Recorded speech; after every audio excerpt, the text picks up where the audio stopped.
welcome to the 2007 Oakville Sports Hall of Fame Induction Dinner. Please be seated.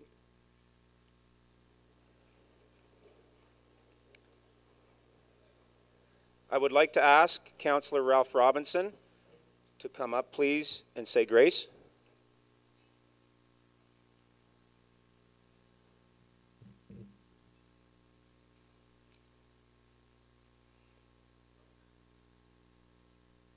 We are here tonight to celebrate and offer thanks for the privilege of being part of the broader scope of Oakville's very special quality of life.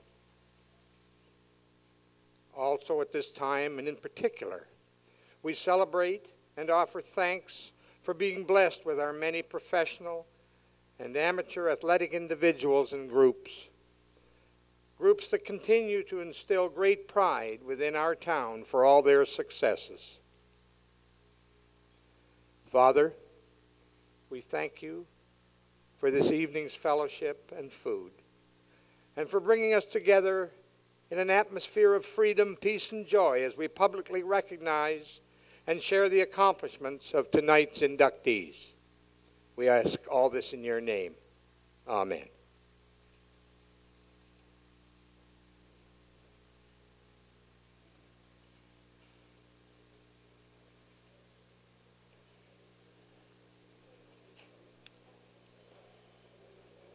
Ladies and gentlemen, my name is Larry Kane. I'm your MC for this evening.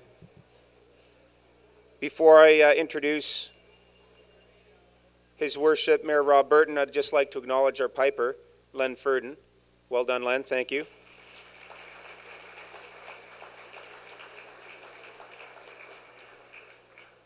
I now have the privilege to introduce to you our Mayor, His Worship Rob Burton, who would like to share a few words with us. Thank you.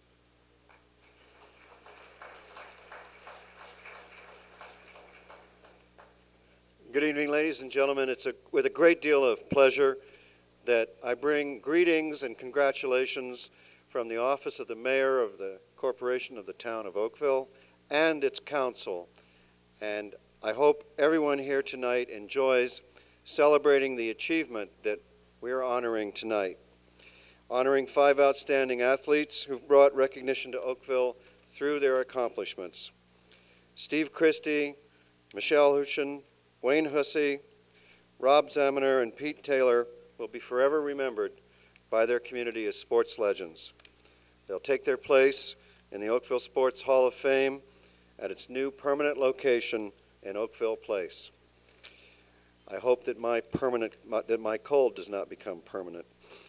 I'd like to personally thank Oakville Place for generously donating the permanent site. There is no one singular sport that stands out amongst the group, and I think that speaks to our diversity as a community, and I think it provides motivation and encouragement to the next generation and the next. We truly can do anything we put our minds to. One of the reasons I love the sports community so much is that over the last 10 years as a hockey coach and convener, I've had the opportunity to teach our young kids, the ones that I've had in my charge, the incredible importance that we learn in sport of second effort. And as some of you will realize, second effort was pretty good to me too. So thank you very much tonight, and congratulations to the inductees. I look forward to the evening's celebrations. Thank you, Mayor Burton. I also have the privilege to introduce to you one of the driving forces behind the Oakville Sports Hall of Fame. He's the current chair of the Oakville Sports Hall of Fame Committee, Bob Labette.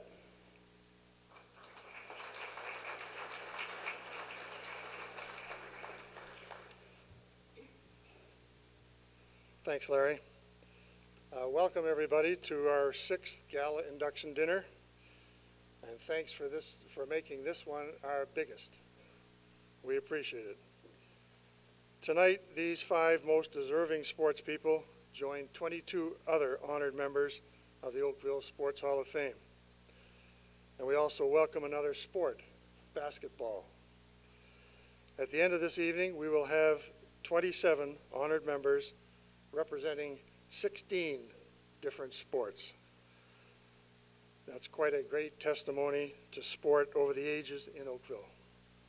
And we look forward in the very near future for the opportunity to include a disabled athlete into our midst.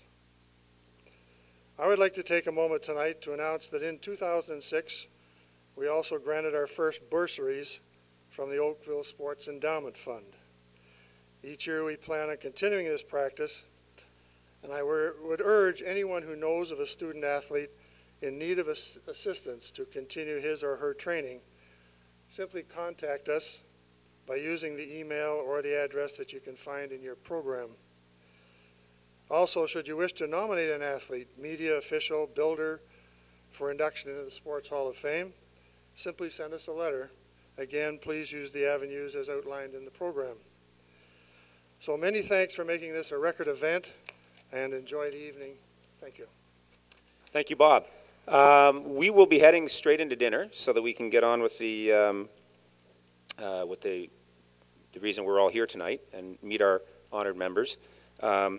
So I'd like to ask you to enjoy your dinner and in the evening. So now is the point in the evening where we get to meet this year's inductees.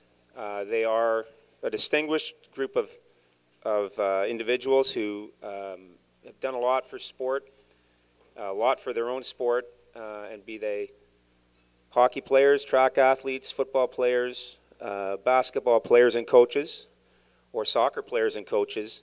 They've all left a legacy of sport, both in this community and throughout the province and the country. We're fortunate that they will be joining us in the Hall of Fame. I don't think we need to spend any more time talking about them. I'd prefer actually to direct your attention to the big screen, and we can meet our first inductee.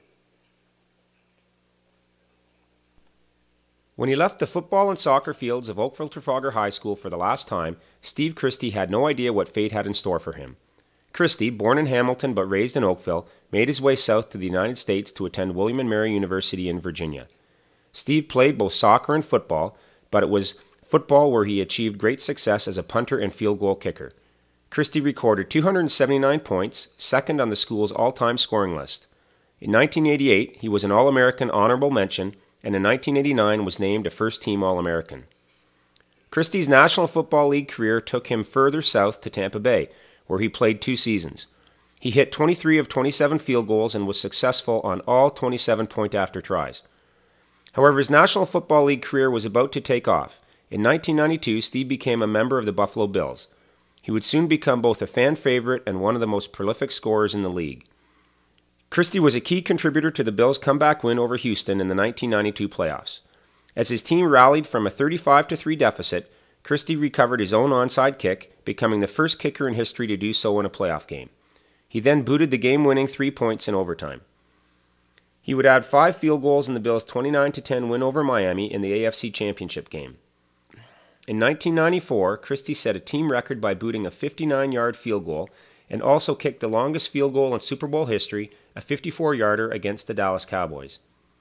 After the 2000 season, Christie joined the San Diego Chargers and played 3 seasons. During his time in San Diego, Steve was honored by William & Mary University by his induction into the school's Hall of Fame. Steve Christie holds numerous Buffalo scoring records. Most career points, 1,011. Most points in a season, 140. Most field goals in one game, 6. Most field goals in one season, 33. Always aware of community responsibilities, Steve donated $300 for each successful field goal to Camp Good Days and Special Times, a New York State charity providing an arts and crafts experience to needy children. He also volunteered as a camp counselor. Christie resides in Ellicottville, New York, with his wife Kelly and children Claire, Grace, Alexi, and Kira. Ladies and gentlemen, please welcome 2007 inductee and honored member, Steve Christie.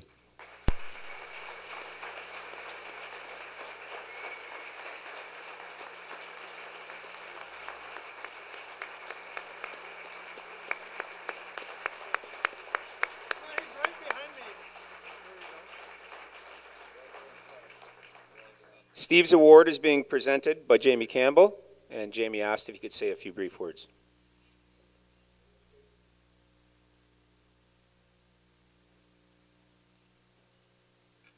You don't bring the voice of the Toronto Blue Jays and expect them to sit down, so here's Jamie Campbell. Hey, now, I'm being a little selfish here in wanting to say a couple of words about Steve, but I hope you'll bear with me.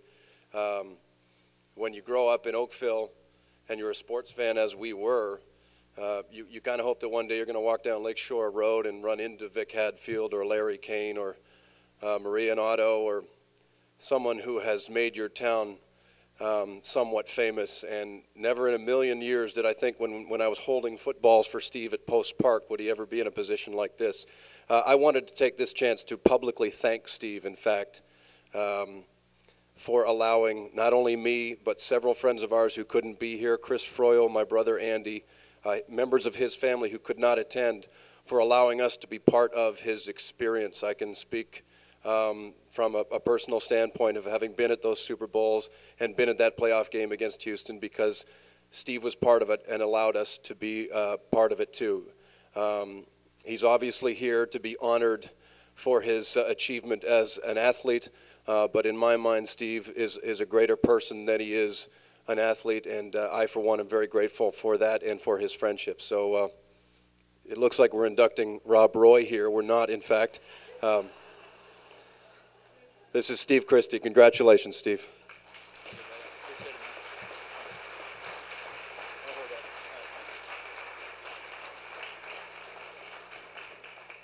Thank you, Jamie. You'll bring me to tears, and certainly not the first time. Jamie and I both attended Oakville Trafalgar High School, and even though it's a rugby school, or known to be a rugby school, I didn't play.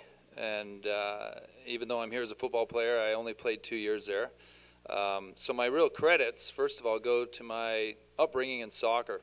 I started at a young age, at about 4 years old, got in the house league, and my first coach was Gary Williamson, and really fell in love with the game.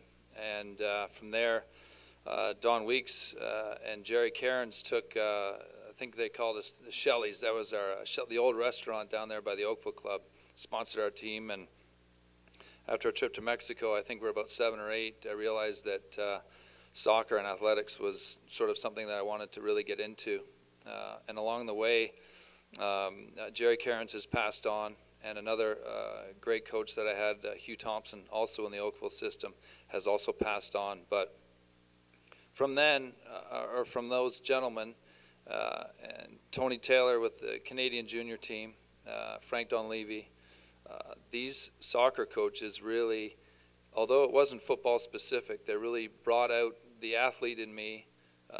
And you know, you're born with something. You're blessed with abilities and talents, but until someone can nurture it and develop it, sometimes in many cases it's wasted. My soccer upbringing in Oakville is very much responsible for my career in the NFL. And it goes without noting, too, that I spent a lot of time at the Oakville Club playing badminton. And I guess a lot of people don't know that, but my coach, John Gilbert, was also an integral part in my development as an athlete. I was very fortunate that my gym coach and high school coach at OT approached me and said, look, we don't have a field goal kicker. If you wouldn't mind spending some time, could you come out and kick for us? And I was like, no, I'm too busy. I'm playing soccer. That's what I want to do. And he says, well, if you practice once or twice a week and show up to the game on Friday, we'd really appreciate it. So who knew? A couple of years at OT worked out pretty well. But down in the States, if you want to get a scholarship, you have to be on film. Well, I went to the old OT where during our games, people would walk their bikes through the end zone, and we'd probably have 20 people there maybe, and you know, it wasn't a big deal. So I went down. I was fortunate enough to get some film of our final game, the Halton Championships at Ivor Wynn. And for us, that was a big deal. We were undefeated that year, and a lot of good players, a very good group of guys to play with. And from there, I think, you know, I kind of learned that, hey, football may not be a bad way to go. And that's pretty much when I packed up my soccer cleats and pursued the football thing. I was fortunate enough to go to the College of William and Mary, where we had 12,000 people at our games. And so you go from, you know, 20, 300 for the big games to 12,000. That was a big step. And my first game, we were playing Colgate, and I was lined up for a punt. I was so nervous, that the snap went through my hands, hit my helmet, and I turned around, grabbed the ball, and a guy from Colgate already had my jersey, so I punted it left-footed 11 yards, and that was the beginning of my illustrious career. So I always tell everybody things can always get better. But I was very fortunate to have good coaching there. And at the end of my career, college career, I was drafted by the Edmonton Eskimos. Hugh Campbell took a chance and drafted me. But I told him, I said, look, you know, economically, let me just give me a shot at the NFL. Who knows? I might be able to get in somehow. Even if it's a ball boy, I'll probably make the same amount of money. So we'll give it a, sorry, Dan. I'm sitting next to Dan Ferrone, by the way. I'll just say that's my only joke. But I took a chance down there in Tampa, and I was very fortunate to basically get in the door. And first game against the Detroit Lions up in Detroit, Jamie was there. I just sat in my locker, and I was so nervous that even the head coach came over and said, look, it's okay, everything's going to be fine. And I think once the game starts and you get in there and you start doing your job, you sort of forget about it. And, it was good until my first home game. And a lot of people didn't really know who I was, obviously coming from a small school, coming from Canada. And we're playing the LA Rams, which goes back a ways, but this is 1990. And in front of the home crowd, I missed a 32-yarder. So I learned right away that resilience is very important in the NFL. From then on, though, I picked myself up and said, okay, let's make a go of this and see what I can do. And along the way, I was able to play under Marv Levy, who, bar none, was the greatest coach that I've ever had any experience with. And because of his attention to special teams, certainly kept me in the league a long time. And even Rob Zomner was saying there that you play long enough, you start fooling them. They start to actually think you're good. You know, you start putting the years behind you. But I'll tell you, I was fortunate enough to play 15 years, but it went by so fast. You know, it just it's almost like a fleeting moment. But the people that I've met along the way and the camaraderie, and it was just a great ride. But I think the big thing to be noted is that there's not too many Canadian boys that make the NFL, and it was a tough road. But again, it all went back to my coaching here. And not to be too long-winded, and before I get the hook, it's not Jamie's job, but I am very honored to accept the award. And again, it's great to come home. Thank you.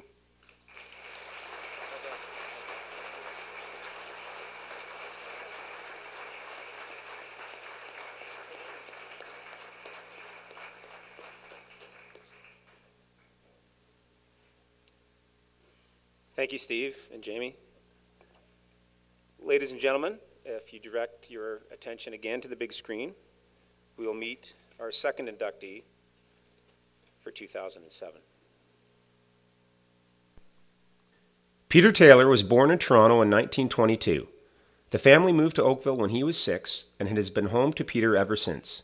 He attended Linwood Public School and Oakville Trafalgar Collegiate, where he distinguished himself as an athlete and most particularly as a runner. Peter also participated with success in hockey and baseball, but track was his passion. After graduating from high school, he trained at the West End YMCA in Toronto, as there was no proper track in Oakville.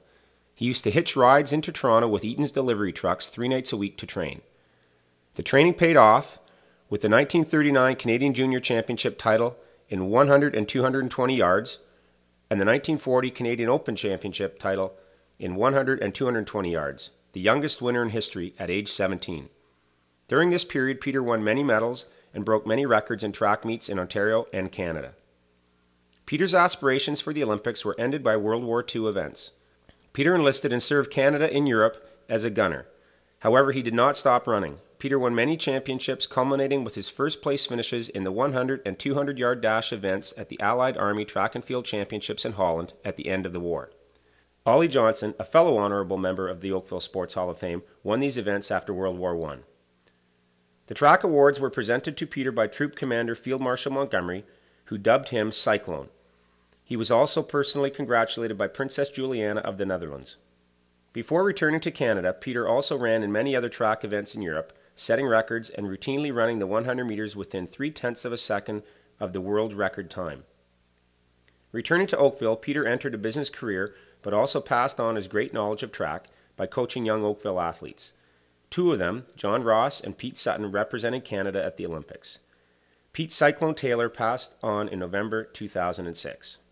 Ladies and gentlemen, please honor Peter Cyclone Taylor, honored member of the Oakville Sports Hall of Fame and 2007 inductee.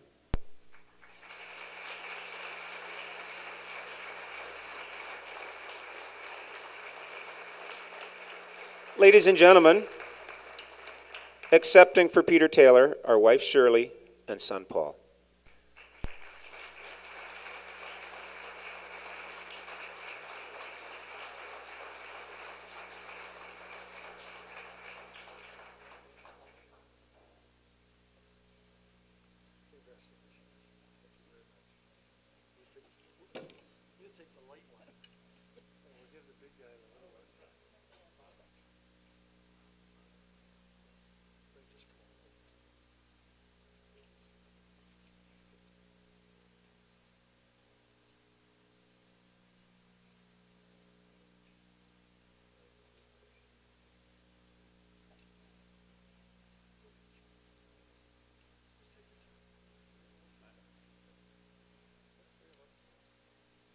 It is a real honor to accept this award and induction into the Oakville Sports Hall of Fame for my husband Peter, who passed away last October. I would like to thank Bob Labette and Jim Cox from the committee, and also for the Oakville Lions Club, particularly Jim Robinson and Ron Gamble. You know, when he was overseas and Monty dubbed him Cyclone Taylor, it gives the impression of being quite speedy. But he wasn't really that fast. I caught him 57 years ago.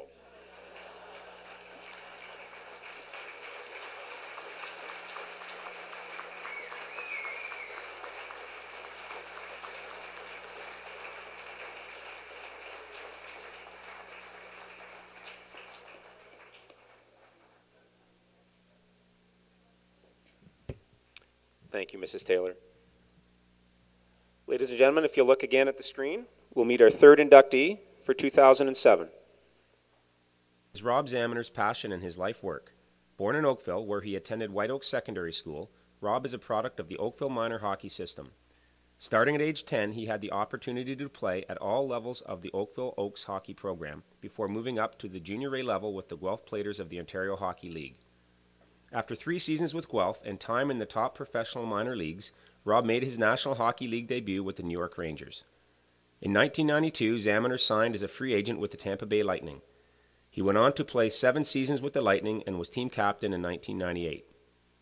Traded by Tampa Bay to Ottawa in 1999, Rob spent 2 seasons with Ottawa before moving to the Boston Bruins in 2001.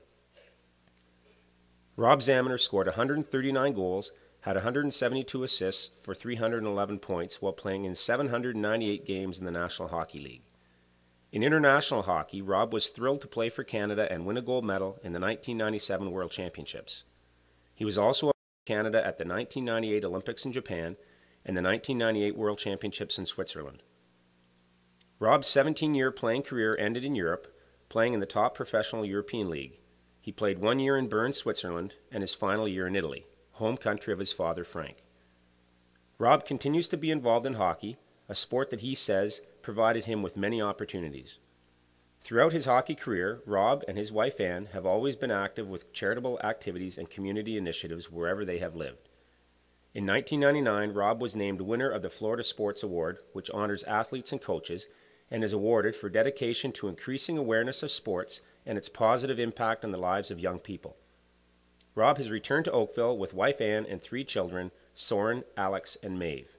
Ladies and gentlemen, please welcome 2007 inductee and honored member, Rob Zamener.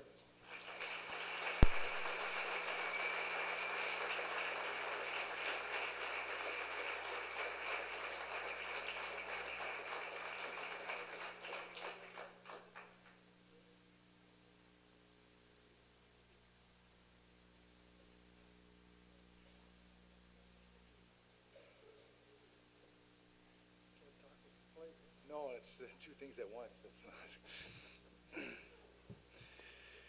Well, first off, I'd like to congratulate my fellow inductees, especially Michelle, Wayne, Peter.